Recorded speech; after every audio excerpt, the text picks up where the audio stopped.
Secara online. Nanti orang akan kaitkan ini e-disiplin macam mana. Siapa sekolah yang ada guna e-disiplin, ada tak? Bukan siapa kata tak boleh pakai. Siapa kata tak boleh pakai? Kan surat yang saya beri kepada semua jabatan pelajaran negeri, yang ada e-disiplin dia teruskan. Dia jangan berhenti. Yang SSDM yang lama tu yang di-online kan. Yang e-disiplin online tu teruskan. Ya, jangan berhenti. Surat dah nyata dah. Kenapa? PPD marah? Kan dah masuk ke SSDM semula. Jadi saya pun terfikir-fikir macam mana yang Kenapa tak rujuk kementerian? Sebab e-disiplin ni, okey, dibangunkan, dia sebenarnya sama. Salah laku dalam tu semua sama, kecuali bila dia ada markah kemudian dia ada tindakan, ya. Dia ada tindakan amaran ke apa. Kita SSDM online ni rekod salah laku murid. Lepas tu kalau ada hukuman di situ, ya. Tapi dalam e-disiplin ada amaran, kemudian ada sesi kaunseling, macam itulah. Jadi e-disiplin ini memang asalnya dibangunkan oleh bahagian pengurusan sekolah harian, ya, iaitu masa tu pengarah Datuk Zulkifli, Wazir, dia yang buat di sekolahnya dulu, berjaya. Jadi bila kita laksanakan secara manual memang berjaya.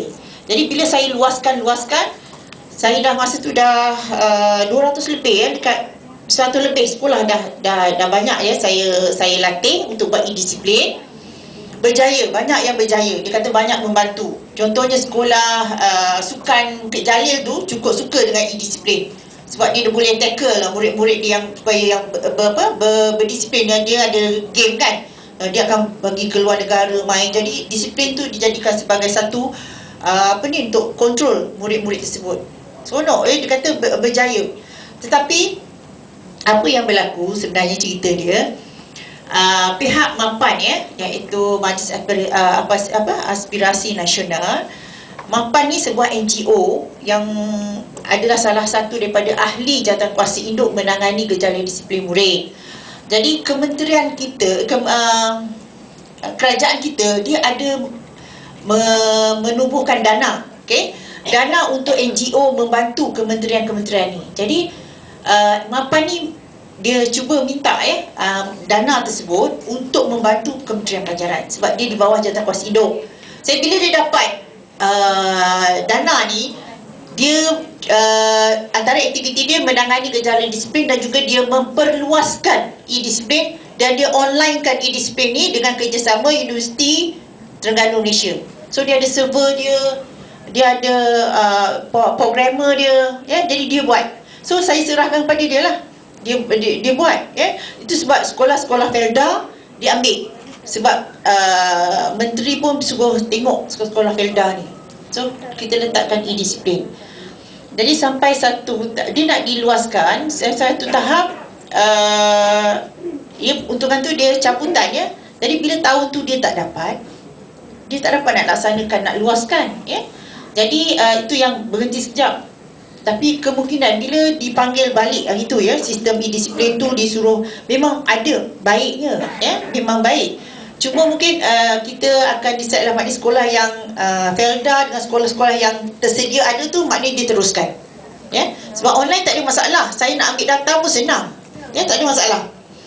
Okey, jadi sekarang kita ada sistem salah laku disiplin murid secara online yang mula pada tahun 2012, rintis 11, kemudian 12 sampai bulan 6 tu semua dah laksanakan, SSDM online. Jadi dalam SSDM online ni saya lebih senang. Kalau tidak, sekolah 3 bulan sekali masuk key in, baru hantar PPD gabungkan sekolah, hantar ke JPN gabungkan, hantar ke KPM. Hantar KPM bukan kepada saya dulu, kepada bahagian pengurusan maklumat. Bahagian pengurusan maklumat akan ambil JPN tu, dia akan bersihkan data-data ni. Dia bersihkan, dia proses, kemudian data mentah dia akan beri pada saya untuk dianalisis. Jadi lambat. Jadi bila saya tak buat online sini, sistem salah laku disiplin online ni lagi senang. Saya setiap bulan saya memantau ponteng, dan juga saya boleh lihat lah Ya, sekolah mana, sistem online ni senang. Contohnya macam sistem penerapan keselamatan sekolah tu, ada senarai sekolah Negeri Sembilan yang tak isi. Saya nak tanya sekolah tu kenapa tak isi. Okey. Sistem kehadiran murid ini baru, di mana salah satu daripada nanti kita akan pergilah satu-satu. Sistem kehadiran murid ni buat masa ni dilaksanakan di buah negeri secara rintis, iaitu Kedah dan juga Sabah. Dua. Nak tengok peratus kehadiran ni, KPPM yang dah. Peratus kehadiran murid. Maknanya kita ada target dalam transformasi pendidikan, kita ada target 2015, target kita murid sekolah ke sekolah di 95%. Okey, kemudian ketiga, sistem penerapan keselamatan sekolah yang dibuka pada April hari itu, sepatutnya bulan 3, tapi ada kesilapan teknikal, saya anjakkan kepada bulan 4, 1 April hingga 30 April. Bila tutup 30 April, 1 Mei cuti, 2 Mei minggu seterusnya semua menelpon saya. Barulah nak isi. Sekolah-sekolah tu baru nak isi. Pertama sekali kena marah lah dulu. 30 hari bagi. Tak boleh, dah tutup, barulah sedar. Bercacak alasan nak dibagi. Okey, yang akhirnya borang pengurusan disiplin sekolah, yang ini secara manual saya hantar sejak sekolah. Jadi borang pengurusan disiplin ni kita tengok keselamatan murid daripada pergi balik sekolah. Kita daripada paper tu lah kita dapat membuat beberapa program-program keselamatan. Baik, kita pergi lihat satu persatu. Okey, SSDM dibangunkan secara online pada 2010 menggantikan SSDM versi 3 yang manual tu, yang school base tu. Okey, dia berasaskan web, dapat merekod maklumat salah laku murid dengan capaian yang mudah dan berkesan. Cepat. Ni laman dia. Sistem ni. Tak ada apa. Okey, ini sistem yang kita gunakan. Okey, mula pada sekolah, PPD, JPN dan akhirnya kementerian lah. Ada 4 pelaksana. Jadi maknanya saya boleh lihat lah untuk analyse. Saya analyse setahun 2 kali untuk analyse. So sekolah di bawah tuan-tuan dan perempuan saya boleh lihat lah. Okey, pelaksanaan SSDM 4 tahap pengguna sekolah, pejabat pelajaran pendidikan daerah, kemudian jabat JPN dan juga KPM. Okey, kat sekolah kita tengok. Modul dapat melaksanakan tugas menjana laporan pengesahan yang direkodkan, memapar rekod murid dan maklumat salah laku, menjana memaparkan laporan statistik salah laku murid. Jadi surat telah dihantar kepada semua JPN, PPD dan sekolah, di mana dalam SSDM online ni setiap sekolah mestilah mengisi seminggu sekali.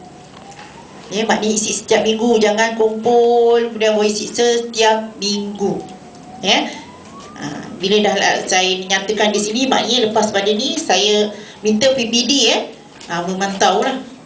Maknanya mana sekolah yang tak isi tu. Sebab tuan-tuan dan perempuan kena latih lah sekarang, kerana kita akan ada satu dashboard dashboard. Mana dalam transformasi pendidikan PPD itu nanti, di JPN dengan PPD ada satu dashboard. Dashboard ni satu papan yang boleh menterjemahkan. Kat papan tu ada kehadiran murid. Kemudian ada GPS sekolah.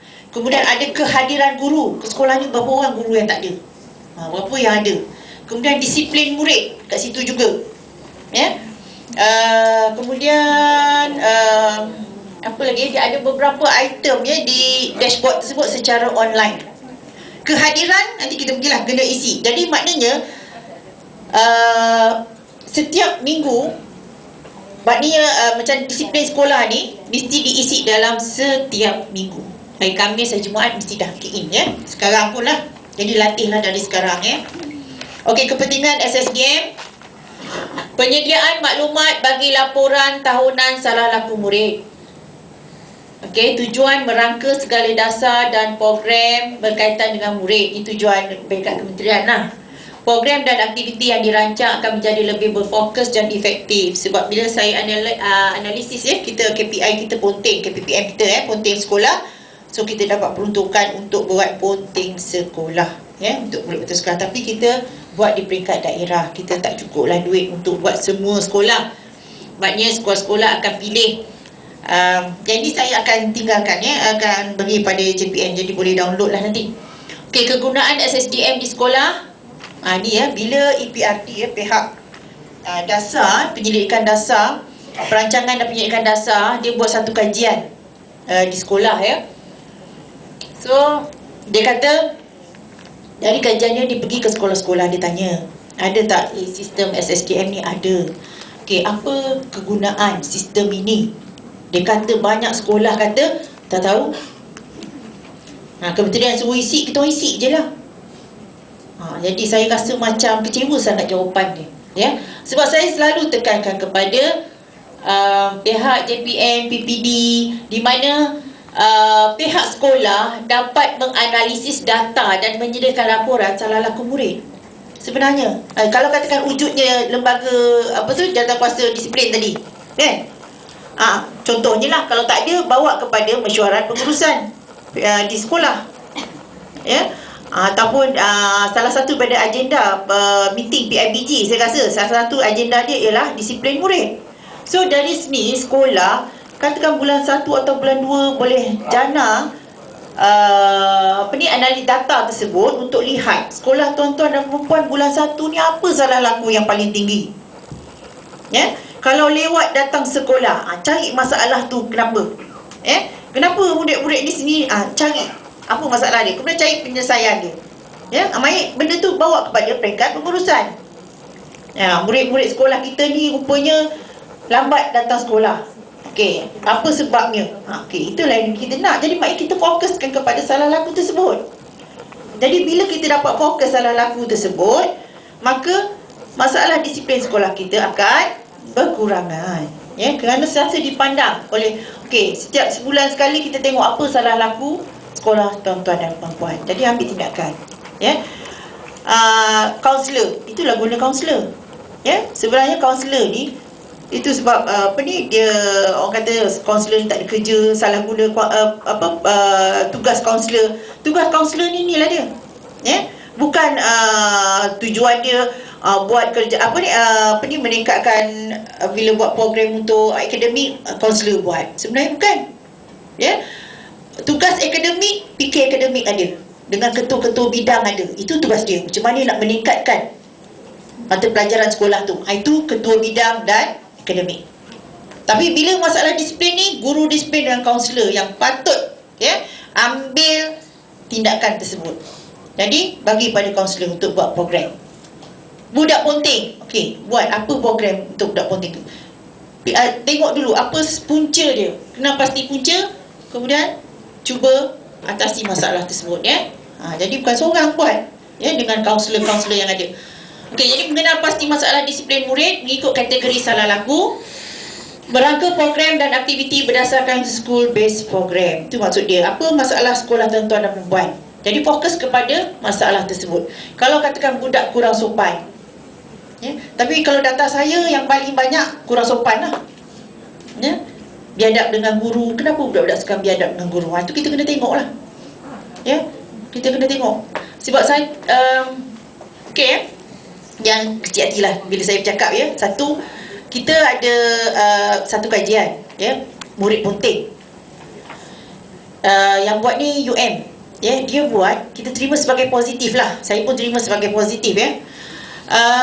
Bila dia buat kajian ponting satu Malaysia, dia buat, hasil dapatan dia, satu, budak tak suka datang sekolah disebabkan satu, personality guru yang menjadi punca utama. Jadi saya kata apa personality guru. Kita pandang positif, kita jangan pandang negatif. Maknanya zaman sekarang ni dengan zaman kita memang lain lah kan, dari segi persekitaran kehendak generasi-generasi Y ni lah. So kita kena lihat balik lah macam mana pengurusan disiplin kita, macam mana pengurusan sekolah kita, ya. Kita kena lihat semula. Okey, masalah disiplin dapat diatasi secara berfokus dan efektif lah. Bila kita lihat, kita analiskan, ya. Jangan isi saja dah biarkan. Jadi kita tak tahu apa masalah dia. Lagi satu, tak isi langsung. Ya. Cuba teluslah, ya. Tuan-tuan dan puan-puan kadang nakkan guru disiplin ni kurangkan masa. Okey. Fine, betul. Kurangkan masa. Kesian guru disiplin ni. Tapi bila saya tengok dalam sistem sekolah tu tak isi pun. Murid 1,000, 2,000. Tapi dalam sistem data jadi saya tak boleh nak buktikan sibuknya guru disiplin. Sebab dalam sistem sekolah tu tak ada. Murid 2,000, murid 1,000 lebih. Tapi salah laku tak ada. Betul tak? Diandaikan, oh baik sekolah tu. Tapi tiba-tiba isu meletup. Jadi kalau nakkan kurang mata pelajaran, nakkan kurang masa mengajar, macam mana saya nak memperjuangkan? Sedangkan kalau tengok data, dia akan buktikan kepada data SSDM. Tengok data, tak isi pun. Ya, saya tengok kat sekolah tu kadang murid dia 2,000. Saya tengok sekolah demi sekolah, tak isi. Ada sekali pernah saya buat, ya, di satu negeri tu, saya turun buat analisis ni. Saya beritahu dia punya JPN. Saya kata, kenapa sekolah ni murid dia 2,500, yang ini 1,800, yang ini 1,400. Tak ada salah laku selama 6 bulan. Merupa cikgu dia baru nak isi. Ya, macam mana? Jadi tanggungjawab kita sebenarnya. Tapi bukanlah maksudnya salah laku kecil-kecil tu pun kita nak masukkan. Tidak, ya. Kalau katakan berkuku panjang, okay, kekemasan diri. Kalau kemasan diri salah yang ringan ni, maknanya kita dah tegur 2-3 kali, barulah masuk, ya. Tapi kalau salah laku berat, dia memukul ke mencederakan tu, kena masuklah. Kategori salah laku jenayah, lucah, kekemasan diri ni kita kategorikan, ya. Tidak pentingkan masa, kurang sopan, tingkah laku musnah, vandalism tak banyak, ataupun tidak dilakukan, saya tak tahulah. Tapi vandalism tak banyak. Yang banyak kekemasan diri. Sekolah tuan-tuan dan perempuan tak kemas budak tu, mari buatlah program. Suruhlah kaunselor tu buat program, panggillah idola siapa remaja sekarang yang kemas ke apa ke, bawa ke situ, bagi dia motivate, kan. Jadi boleh sebenarnya, ya. Okey, kurang sopan tinggi. Kurang sopan ni tinggi, ya. Biadab dengan guru itu tinggi. Okey, tingkah laku musnah, tak. Ponteng terkawal. Itu pun kalau sekolah tuan-tuan, maknanya data ni bergantung kepada tuan-tuan dan perempuan lah. Kalau guru-guru disiplin dia key in, maknanya ada lah. Kalau tak ada, tak key in, maknanya tak ada lah di sini. Ya. Okey, kenakalan, buli dan juga rokok. Paling banyak rokok lah. Rokok. Buli pun tak tinggi. Okey, ini tahun lepas punya. Okey, 10 kategori yang kita ambil. Sekolah rendah, okey, kalau ponteng